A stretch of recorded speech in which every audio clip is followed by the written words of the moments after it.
Aloha, I'm Luke Parikh. And I'm Kate Matheson, and you're watching WCAT's Monthly News.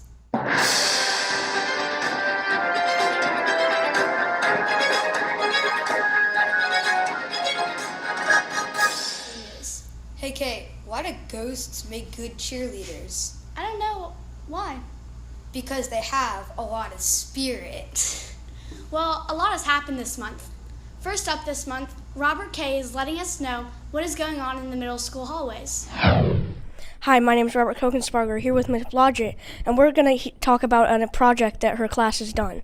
What is this project? This is the Alternative Marks Project. It's for my visual arts 8th graders. So, what even is the project?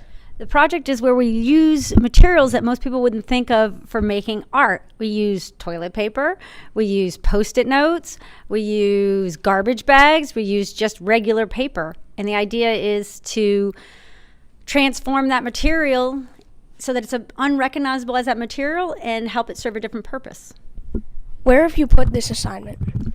As you can see, and it's around the room, all over the room, and we have a couple out in the showcase out there. And oftentimes it becomes an installation. It hangs from the ceiling, it goes on the window, wherever the students imagine. Thank you. My name is Robert Kokensparger, here with WCAT Go Cats. Thank you, Robert. Next week sees the start to a new theater production. Let's hear more about it from our reporter, Ann Cox. I'm Ann Cox, here with WCAT, interviewing Miss McMillan, the 6th grade girls grade chair, about the Charlie and the Chocolate Factory, our fall play.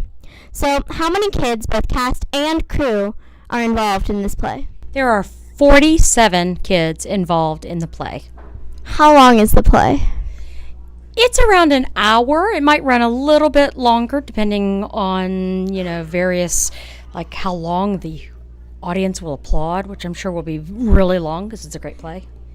How long is each practice? They generally have practice from 3:45 to make sure it doesn't conflict with office hours until 5:30 every day. And then the week of the show, they'll go until 6:30. How many performances are there, and what are those dates? Ooh, that's a very good question. I should know that. There's an open dress rehearsal on Thursday, November 7th, I believe, and that's at 4:30 in the afternoon. Then on Friday, November 8th, is the opening performance, and that's at 3:30, and the 6th grade all come and have a pizza party, and then they get to sit in the back and watch the play. And then Saturday night at 7 o'clock, so that's November 9th, and that'll be the last performance. So, Thank you. I'm Ann Cox, WCAT. That sounds like it's going to be a wonderful show. Next up, Grayson Kane brings us news on a new class here in the middle school. Hello, I'm Grayson Kane with WCAT, and today I'm with Miss Glass, the teacher who began Serve ATL. So, what is Serve ATL, and what makes it different from other electives? Serve ATL is a new elective for 8th graders where we look at different areas of social injustice in Atlanta and ways that we can most effectively address those issues. And it's different from other electives because we take a lot of field trips, we partner with a lot of nonprofit organizations, and we have a lot of speakers in class, and we also do some service fundraising work as well.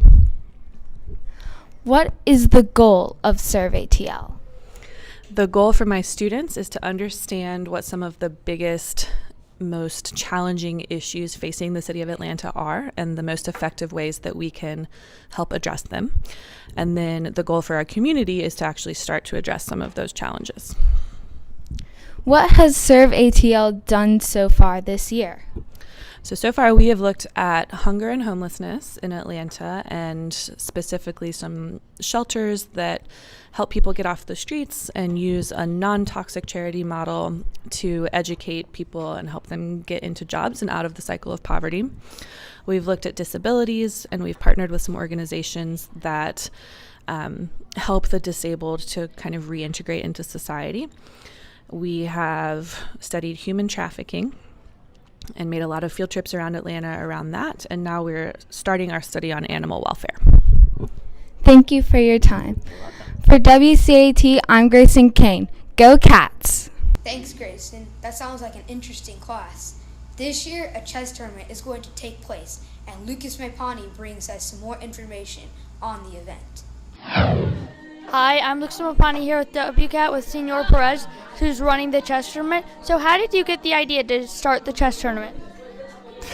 How did I get the idea? Well, last year it was I was approached if I wanted to be the facilitator for the tournament, for the chess club, and I thought, why not? I've been playing since I was, I think, maybe 8 years old. So, and I thought it would be a great idea to come up with a tournament this year. So you mentioned that you've been playing since you were little. How much have you played? Well, I don't play as much as I would like to. I do play occasional. I have a chessboard on my coffee table in my living room, and sometimes I play with guests, or my nephews come in from out of town, and then we play together. They also like to play chess. I see some students right here. I've been asking. Some of them been playing since they were 4 years old.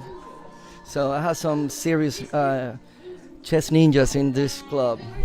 Are there any more details about the tournament out yet? Well, the tournament will be, first I'm going to be running a teacher's version of the tournament so I can learn the do's and don'ts. So by the time the teacher's tournament is over, I have already learned what worked, what didn't, so I can run as smooth as possible a tournament for you all. Thank you. You're very welcome. I'm Lucas Mapani here with WCAT. Go Cats. And lastly, Dylan checks in with some battle-weary ERB takers. Hi, I'm Dylan with WCAT, and today I'm going to be asking people about how the ERBs went and what they felt. What do you think, in your opinion, was the hardest ERB test that you had to take? Probably the vocabulary. That's probably the hardest. And what do you think the easiest one was? The first quantitative section. And what was the hardest for you? I think it was one of the math ones. And what do you think the easiest one was? I'd say the reading comprehension. Carson, in your opinion, what was the hardest ERB test that you had to take? I think the hardest one was math because it required the most thinking. The hardest one was probably the first math one. And what was the easiest one that you had to take? Probably writing because I'm really good at it and it kind of just comes naturally, so I don't really have to think. And what was the easiest? Reading comprehension. Okay, thanks, Camila. Thanks, Dylan. No more ERBs for us, right, Luke? You said it. I'm glad those are over. From all of us at WCAT, thanks for watching, and we hope you have or had a great Halloween.